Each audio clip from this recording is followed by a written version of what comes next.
안녕하십니까? 소중한 나 무한행복 소나무 시간입니다. 만나서 반갑습니다. 오늘 여러분들께 또 아주 재밌고 감동스러운 이야기 전해드릴까 합니다. 그 해인사라고 아시죠? 합천 해인사.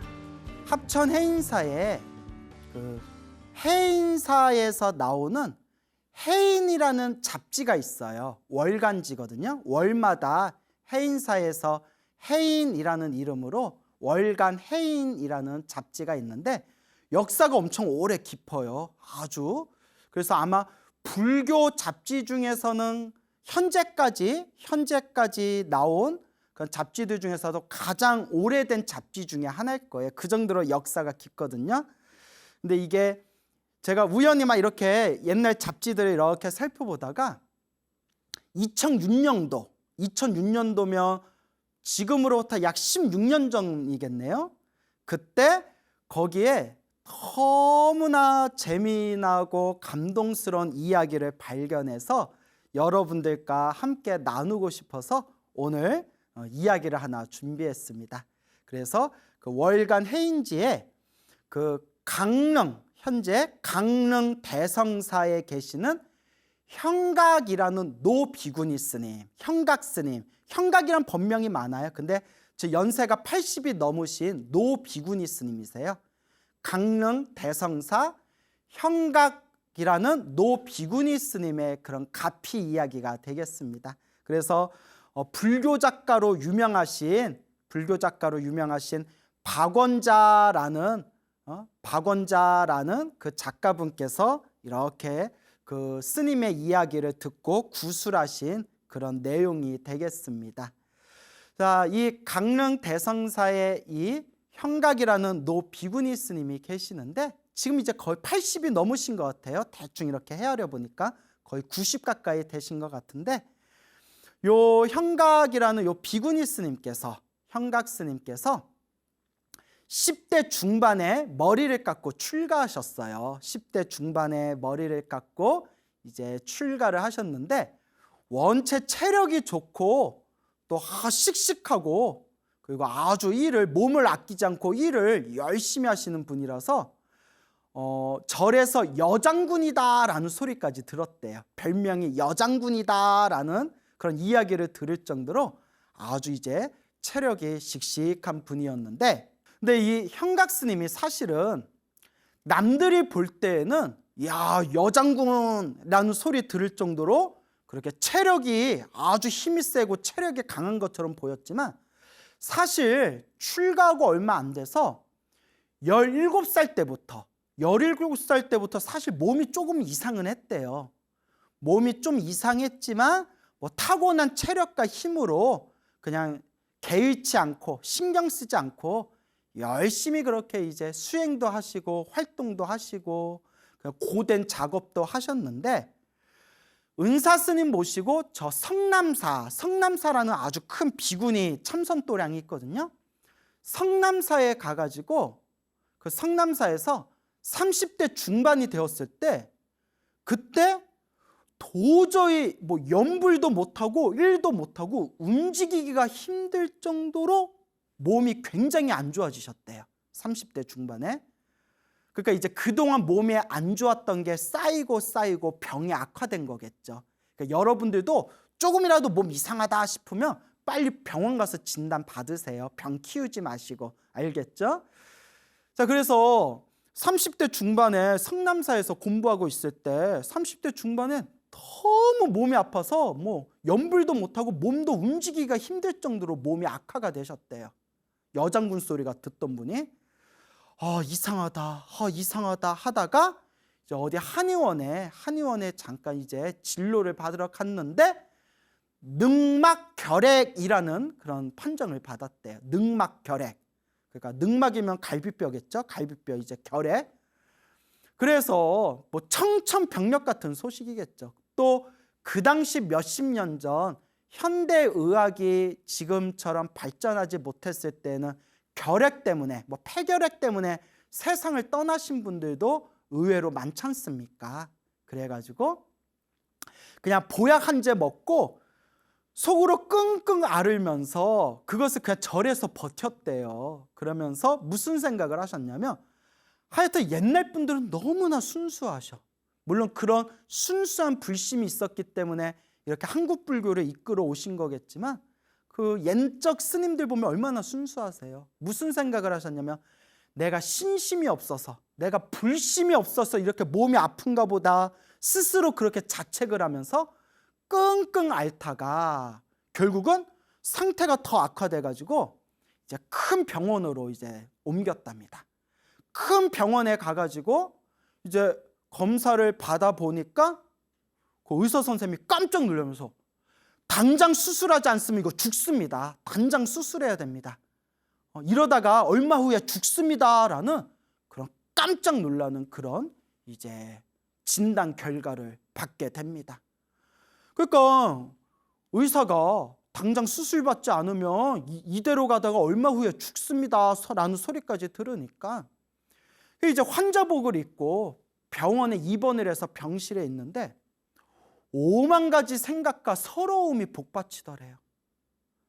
평생 승복 입고 있다가 부처님 제자로서 내가 내 몸 관리 제대로 못해서 내가 승복을 벗고 환자복을 입고 요 병실에 이렇게 누워있는 자신의 모습을 봤더니 너무나 그렇게 스스로가 자책이 들더래요.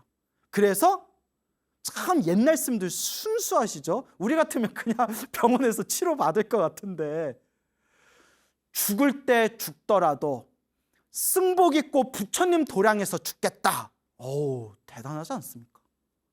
물론 이걸 따라하라는 얘기는 아니에요. 치료받을 때 치료받아야죠. 근데 이제 그 옛날 스님들의 이런 꼿꼿한 올곧은 그런 어떤 중심이 있었던 것 같아요. 뭘 그렇다고 따라하라는 얘기는 아닙니다, 여러분. 내가 죽을 때 죽더라도 승복을 입고 부처님 도량에서 죽겠다. 그리고 그냥 퇴원을 해버리고 그냥 절로 돌아왔대요. 그러면서 그때 은사 스님께서도 몸이 안 좋으셔가지고 그 당시 합천 해인사 극락전이라는 곳이 있어요. 극락전.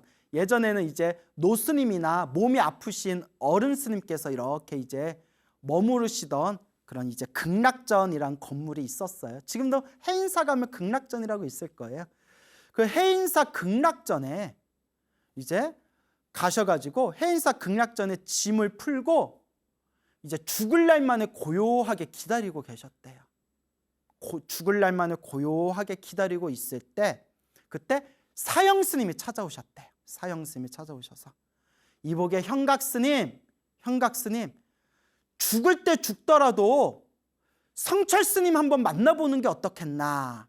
저 성전함에 계시는 성철 스님 한번 만나보고 죽는 게 낫지 않겠느냐, 인사라도 드리는 게 낫지 않겠느냐라는 이야기를 듣습니다.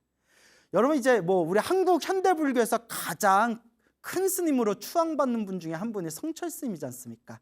그 당시 성철 스님이 해인사 백년암에 들어오시기 전에 저 파계사, 대구 파계사 위에 성전암이라고 있는데 그때 철조망을 치고 아무도 못 들어오게 철조망을 치고 그때 10년 가까이 그 성전암에서 공부하고 수행하고 계시던 때였대요. 그래서 형각 스님이 그래 죽을 때 죽더라도 큰 스님께 인사나 한번 드리자 해가지고 그 아픈 몸을 이끌고 사형 스님 세 분하고 함께 이제 성전암으로 오르는데 몸이 너무 아프니까 몸이 너무 지치고 힘드니까 막 캑캑거리지 않았겠어요? 그래서 어떻게 했냐면 산을 올라가기도 힘들어서 사형 스님 두 분이 앞에서 사형 스님 두 분이 허리에다 허리로 끈을 묶어가지고 앞에서는 스님 두 명이 끌어주고 뒤에서는 또 스님 한 분이 뒤에서는 이렇게 등을 밀어줬대요.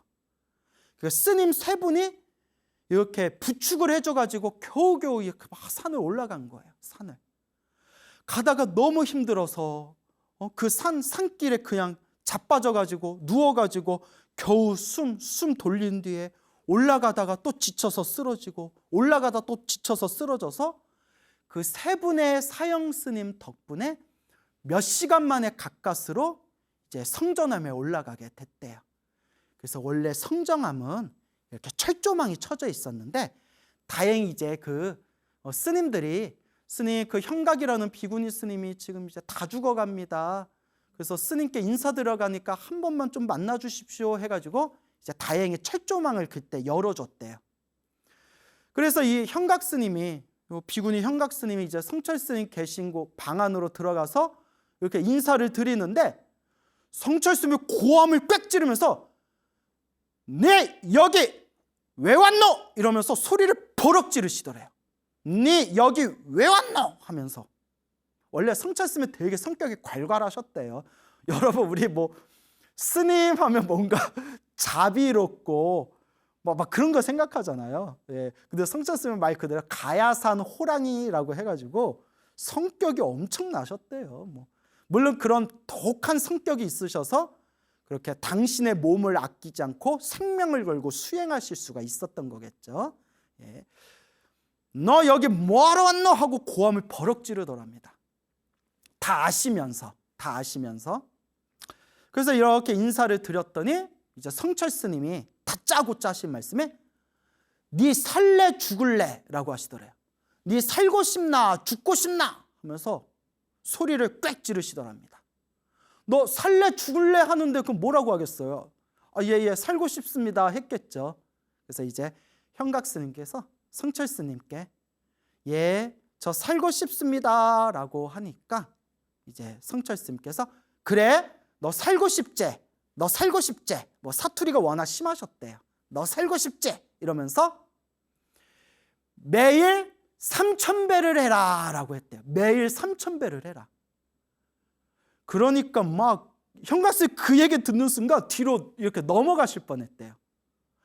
아니 정말 몸도 움직이기가 힘들고 요 산골짜기 성전함 걸어서 올라오는 산길도 너무나 힘들어서 사형 스님들 세 분이 도와주셔가지고 몇 시간 만에 겨우 올라왔는데 성철 스님께서 하시는 말씀이 너 살고 싶지? 그래, 너 살고 싶으면 매일 3,000배를 해라 라고 그렇게 숙제를 내주시더래요. 3,000배 하겠냐? 그래서 49일 동안 3,000배를 해라 라고 했대요. 49일 동안. 근데 이제 성철 스님이 이제 이렇게 말씀하셨대요. 그러니까 몸 상태가 너무 안 좋은 걸 아니까 일주일은 3,000배 하고 일주일은 쉬고 다시 일주일은 3,000배에서 일단 49일을 채워라. 3,000배 49일을 매일매일 3,000배에서 49일을 채워라.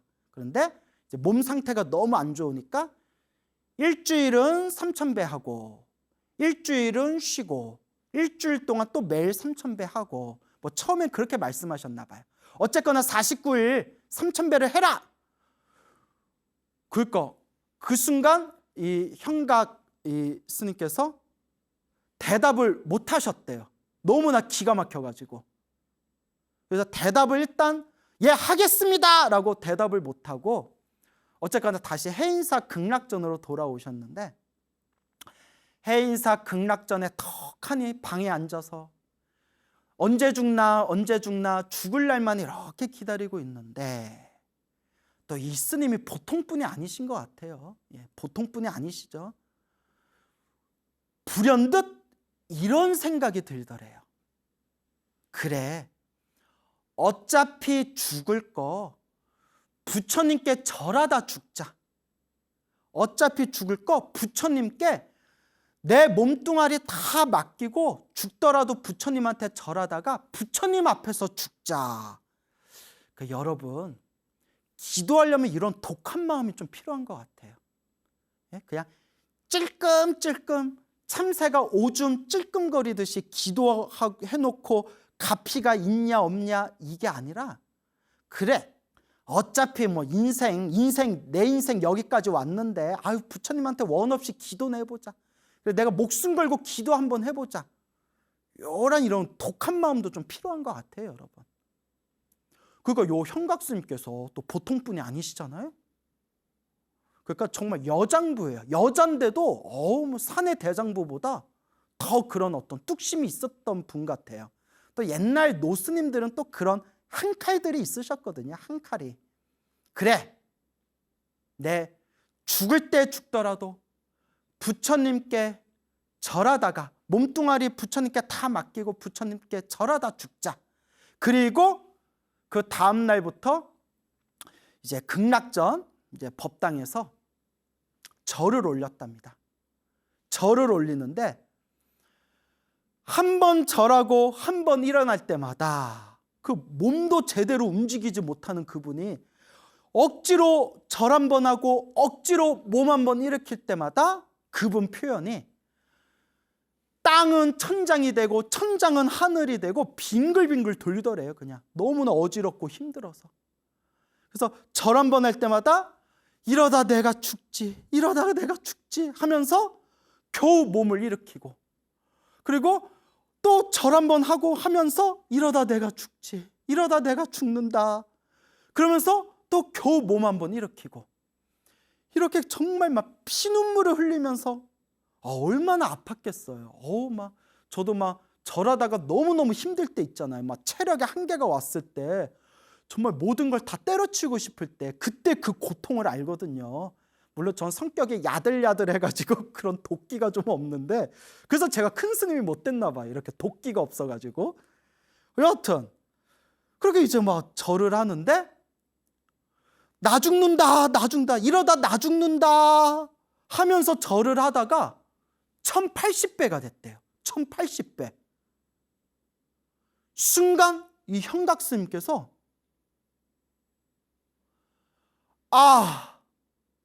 내 몸뚱아리에 내가 솟고 있었구나라는 그런 어떤 깨달음이 올라오신 거예요. 내가 다 죽어간다 생각했는데, 나는 도저히 못한다 생각했는데, 이러다 나 죽는다 싶었는데, 몸도 제대로 못 움직이는 자기가 1080배를 넘어가는 순간 그동안 내 몸뚱아리에 내가 솟고 있었구나라는 억울한 마음이 드시더래요. 이 솜장덩어리, 이 몸뚱아리에 내가 솟고 있었구나 하면 되는데, 내 몸뚱아리의 주인은 내 정신인데 이 정신이, 이 마음이 몸뚱아리에 솟고 있었구나. 그리고 그날 3000배를 채우셨대요. 여러분 3000배 한번 해보세요. 건강한 평소에 운동하던 사람도 하루 동안 3000배 하라고 하면 거의 다 그냥 탈진해서 뻗어요. 그 아픈 몸으로 산길도 제대로 못 올라가던 몸으로 그날 3000배를 하신 거예요. 내 몸뚱아리에 내가 솟고 있었구나 하면서.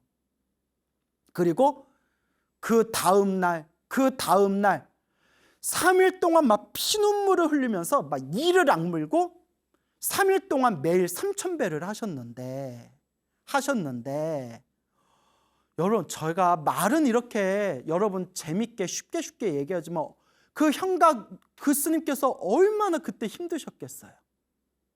그런데 3일째 3000배를 마치는 그 순간부터 절을 할 때마다 산 하나를 들고, 절을 할 때마다 산을 짊어지고 엎드리는 느낌이었는데, 갑자기 3일이 지나면서 절을 할 때마다 누가 엉덩이를 손으로 받쳐주는 느낌이 들더래요. 절을 하는 게 너무 편안해졌대요. 그러니까 일어나고 앉을 때마다 누가 자기 엉덩이를 딱 잡아주고 이렇게 엉덩이를 밀어주고 엉덩이를 받쳐주고 하는 느낌이 들더래요. 몸에 이제 기가 도는 거죠. 기운이 도는 거죠. 그렇게 절을 하고 있는데 어느 날부턴가 어느 비구 스님께서 극락전에 오셔가지고 자기 절하는 걸 빤히 매일매일 찾아와서 자신을 바라보더래요. 그 비구 스님이 바로 그 유명하신 해인사 지조감의 일타 스님, 일타 큰 스님 다들 들어보셨죠? 아주 유명하신 큰 스님이셨는데 또 제가 굉장히 또 존경하는 분이거든요. 일타 큰 스님께서 매일매일 찾아와서 자기 절하는 걸 한 번은 꼭 보고 가셨대요. 왜냐하면 평소에 그 형각스님 몸이 아팠던 걸 예전에 보신 적이 있으셔가지고, 저 스님이 지금 병 고치겠다고 3000배 하고 있는데 저 스님이 과연 살려나 죽으려나, 저러다가 죽어서 내일은 못 나오는 거 아닌가, 저래가지고 정말 저거 살 수 있는 건가, 저 스님이 살았나 죽었나 확인하려고 일타 스님께서 매일 오셔서 매일 자기 절하는 걸 꼭 확인하고 가셨대요. 그러니까 이렇게 큰 스님이 절하는 그 형각스님에게 이렇게 이제 에너지를 보돋아 주신 거죠. 이제 응원을 주시는 거죠. 응원하고 격려해 주시는 거죠. 멀리서나마 항상 내가 항상 너 지켜보고 있다라고 이렇게 아마 봐주신 거 아니겠습니까? 그러면서 이게 해인사에서 입소문이 나가지고 해인사에서 공부하는 스님들 사이에서 야, 어느 비구니 스님이 지금 다 죽어가게 됐는데 그 병을 고친다고 지금 극락전에서 매일 3,000배를 한다더라. 그 입소문이 나가지고 스님들이 우르르 와가지고 구경하고 갈 정도였대요. 그만큼 이제 대단한 거죠. 절을 하면 절을 할수록 점점 몸이 가벼워지더니 원래 성철 스님이 일주일은 절을 하고 일주일은 쉬고 일주일은 절을 해라, 그렇게 49일을 맞춰라 했는데 몸에 힘이 딱 받으니까 49일 동안 하루도 안 빠지고 매일매일 3,000배를 하시고 49일 기도를 마치셨대요. 49일 3,000배를 딱 마치시고 나서 성전함에 드디어 혼자서 걸어가지고 성전함에 딱 올라서 성철스님께 인사드리니까 성철스님이 딱 보면서 하시는 말씀에 안 죽었네, 니 안 죽었네 이러시더래요. 막 놀리시더래요. 그러니까 아마 기뻐하셨겠죠. 아유, 얼굴 딱 보니까 얼굴에 막 혈색이 돌고 이제 몸에 기운이 도니까 이제 성철스님이 이제 기뻐서 장난치셨던 거겠죠. 니 죽을 줄 알았는데 안 죽었네 이러면서 49일 동안 매일 3,000배를 하고 다시 오너라 라고 했대요. 그래서 예, 알겠습니다. 이제 힘이 붙은 거죠. 형각스님도 다시 두 번째 49일 3,000배 기도를 하고 하나도 힘들이지 않고 정말 가볍게 이제 성전함에 올라가서 인사를 드렸더니 성철스님께서 봐라, 네가 살 수 있는 길이 있었는데 왜 그렇게 몇 년 동안 이 고생을 했느냐, 너 살 수 있는 길이 있지 않느냐 하면서 마지막 숙제를 내주신 게 49일 동안 매일 3,000배를 하고 그 다음에 100일 동안 매일 절을 하되 3,000배를 다 못 채워도 좋다, 3,000배의 반만 해도 이제 충분하다라고 이제 숙제를 내주셨대요. 자, 그리고 이제 극락전에 가서 형각스님이 그 숙제를 이제 다 마치게 됩니다. 다 죽어가던 스님이 몸도 움직이지 못해가지고 스님 세 분이 끌어주고 밀어줘서 겨우 성전함에 올라갔던 그 비구니 스님이 49일 동안 매일 3,000배 하는 걸 3번을 마치고, 1번, 2번, 3번을 마치고 마지막 100일 동안 매일 1,500배 이상씩 1,500배 이상씩 매일 절을 하는 것을 100일 기도를 마친 거예요. 49일 기도 3번, 100일 기도 1번. 다 더하면 며칠 기도한 건가요? 예, 여러분들이 계산해 보세요. 예. 그리고 그 숙제를 다 마치고 난 뒤에 아주 건강해진 몸으로 성철 스님께 인사를 드렸는데, 스님 49일 동안 매일 3,000배 하는 거 3번을 마쳤고 매일매일 절하는 거 100일 기도 마쳤습니다 하니까 성철 스님께서 너 당장 큰 병원 가서 진단서 끊어와라 라고 딱 시키시더랍니다. 큰 병원 가서 진단서 끊어와라. 그래서 이제 룰루 이제 병원에 가셨겠죠. 그래서 진단서를 딱 이제 끊는데 의사가 하는 말이 예, 아무 이상 없습니다 라고 하더래요. 아무 이상 없습니다. 아무 이상 없습니다.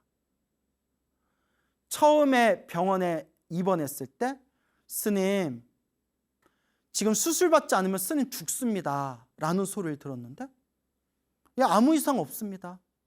그래서 처음 자기를 진료해줬던 그 의사를 만났대요. 그 의사한테 다시 갔대요. 그 외국인 의사한테. 그 의사가 딱 스님을 보는 순간 스님 어떻게 된 거냐고, 병이 사라졌다고 어떻게 된 거냐고 그 외국인 의사가 놀래가지고 처음에 그 형각 스님을 진료해준 스님 수술 안 하면 스님 죽습니다 했던 그 의사를 딱 찾아가니까 스님 어떻게 된 겁니까? 그래서 3000배 연불 기도에서 나왔습니다. 3000배하고 연불에서 나왔습니다 했더니 이 의사 선생님이 무슨 말인지 몰라가지고 이해를 못 하더래요. 그게 무슨 말이냐고. 3000배를 했는데 병이 나요? 세상의 논리와 과학으로는 해결할 수 없는 이런 신비한 힘과 가피가 분명히 있기는 있나 봅니다. 그래서 아무 이상 없습니다라는 그 진단서를 갖고 성철 스님께 다시 올라가서 인사드리니까 성철 스님이 그래 너 잠깐만 기다리고 조금 있다 저 밑에 성전함에서 저기 밑에서 기도하던 그 신도들이 여기 성전함에 올라올 건데 서울하고 부산 신도들이 여기 성전함 밑에서 기도하던 신도들이 올라올 건데 그 보살들 그 신도들 좀 얼굴 좀 보고 가라 이러시더래요. 아니 스님 왜요? 왜 스님 안 하시던 일을 왜?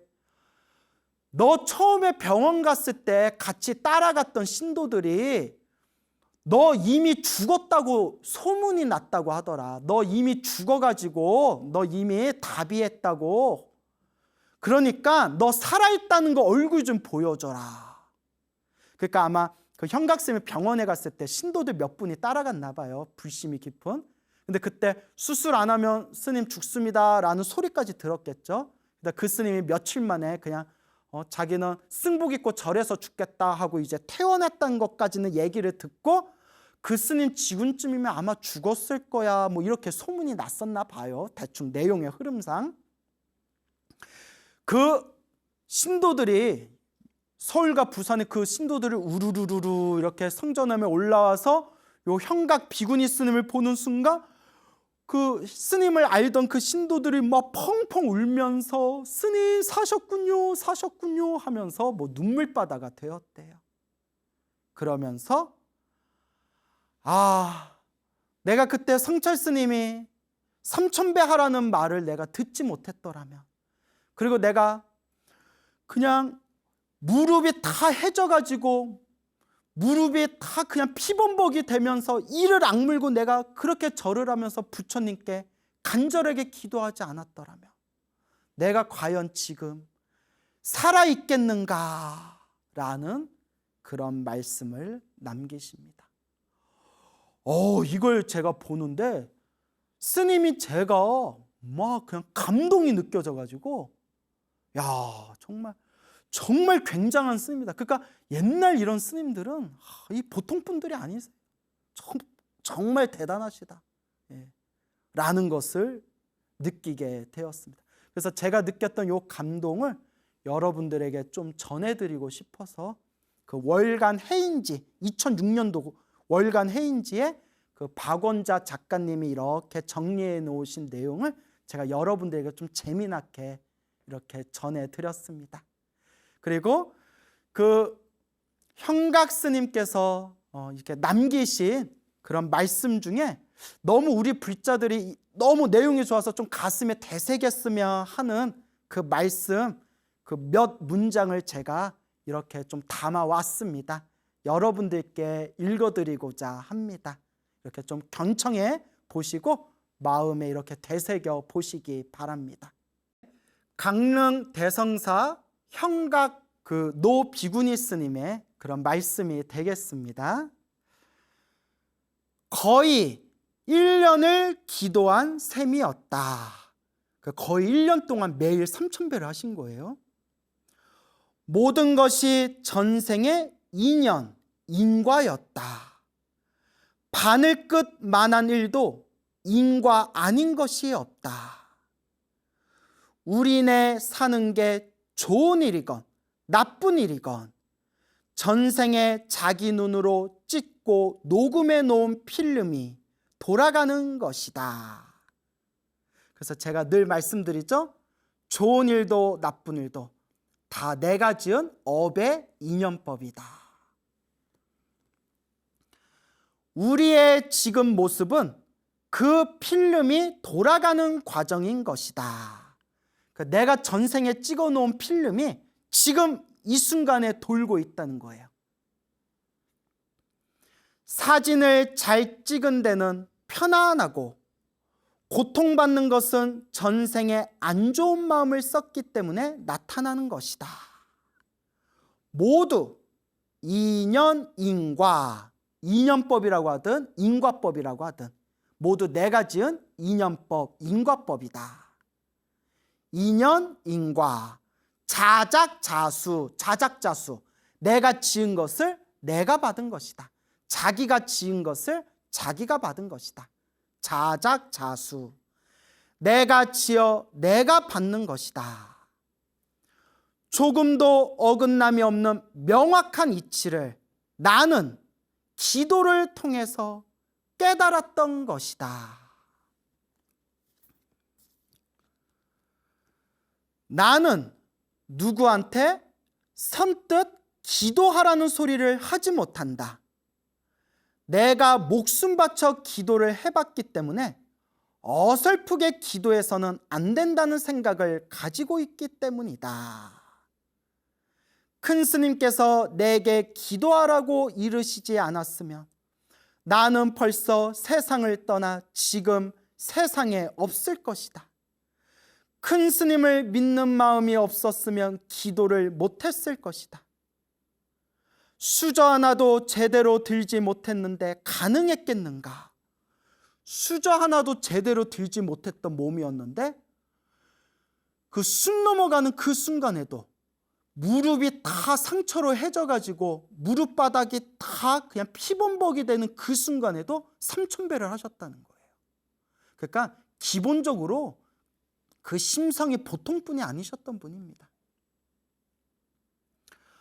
업장이 두터운 내가 기도해서 업장 소멸하지 않았으면 벌써 죽어서 무간지옥에 갔을 것이다. 이건 겸손의 말씀이죠.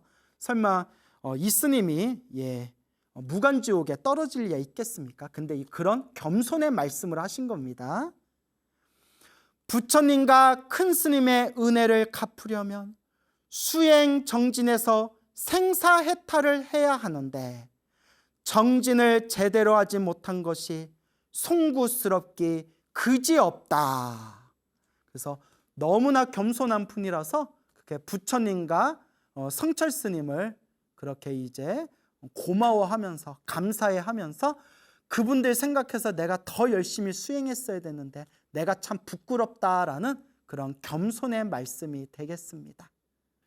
이렇게 우리 중생들이 인생을 살다 보면 좋은 일도 있고 나쁜 일도 있고 행복한 일도 있고 불행한 일도 있고 한 치 앞도 알 수 없는 게 바로 우리 중생의 인생이라는 길인 것 같습니다.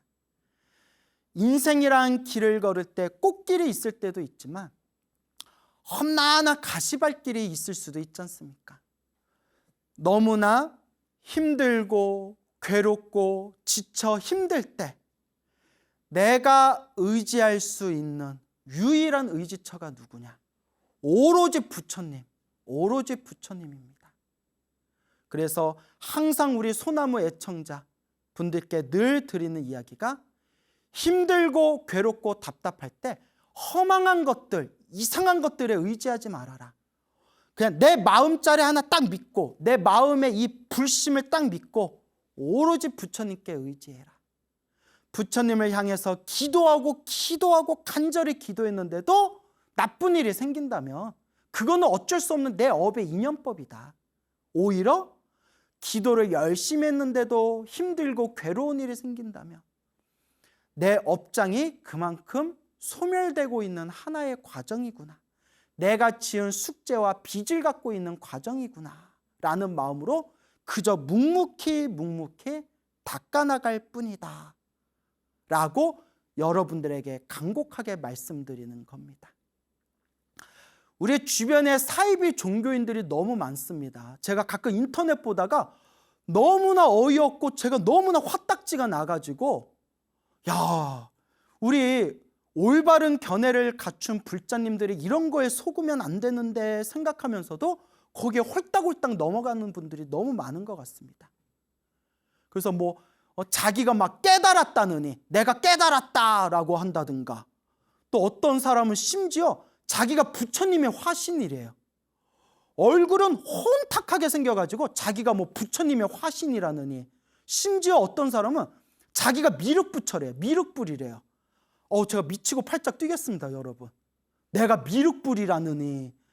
여러분, 이런 거는 묻지도 말고 따지지도 말고 이런 거는 그냥 다 무시해버려야 됩니다.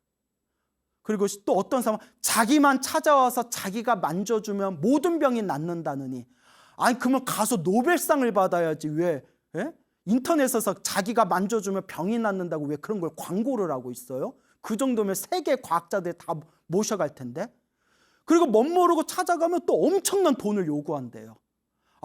정성을 보여야 내가 만져줘도 치료가 잘 된다고. 이런 거에 절대 속으면 안 됩니다. 또 제가 또 이상한 내용을 봤어요. 자기가 신도 가게에 가면, 신도 집에 가고 신도 가게에만 가면 그 집이 잘 된대요. 아니, 그러면 우리 한국의 관광부 장관으로 모시면 세계 모든 관광객들이 우리나라로 다 오겠네요. 그럼 뭐하러 신도집에 왔다 갔다 해? 우리나라 관광부 장관이 되면 우리나라 더 잘 되겠네요. 자기가 신도집에 가면 그 신도집이 엄청 잘 된다고. 여러분, 그런 말에 속지 마세요. 저도 그런 말 많이 들었어요. 스님, 제가 기도하다가 꿈에서 광우 스님이 꿈에 나타나시면 제가 너무나 좋은 일이 생깁니다라는 얘기를 제가 여러 번 들었어요. 그때 제가 딱 부러지게 하는 말, 속지 마세요. 제가 겸손해서 하는 말이 아니라 속지 마세요. 그거 엎짓는 얘기입니다. 속지 마세요. 불자님을 기도를 열심히 하니까 일이 잘 풀린 거지, 절대 그런 거에 속지 마십시오. 성철 스님께 찾아갔을 때 성철 스님이 네가 병이 나으려면 돈을 많이 가져와라 라고 하셨습니까? 네가 살아남으려면 뭐 부적을 그려라, 제사를 올려라 라고 말씀하셨습니까? 네가 살고 싶으면 나를 시봉해라, 성철 스님이 그렇게 말씀하셨습니까? 너 살고 싶지? 부처님께 삼천배해라, 부처님께 기도해라 라고 말씀하셨을 뿐입니다. 기도를 한다고 무조건 좋은 일이 생기는 건 아닙니다. 불자라면 명확하게 이제는 중심을 세우고 이해하셔야 됩니다. 좋은 일도 나쁜 일도 내가 지은 업의 인연이다. 그러니 묵묵히 오직 부처님을 믿고 닦을 뿐입니다. 그러니 우리 불자님들 오직 부처님을 믿고 바른 견해로서 부처님 말씀, 부처님 경전에 의지해서 오로지 부처님 법을 믿고 올바른 불자의 길을 잘 닦아나가시기 바랍니다.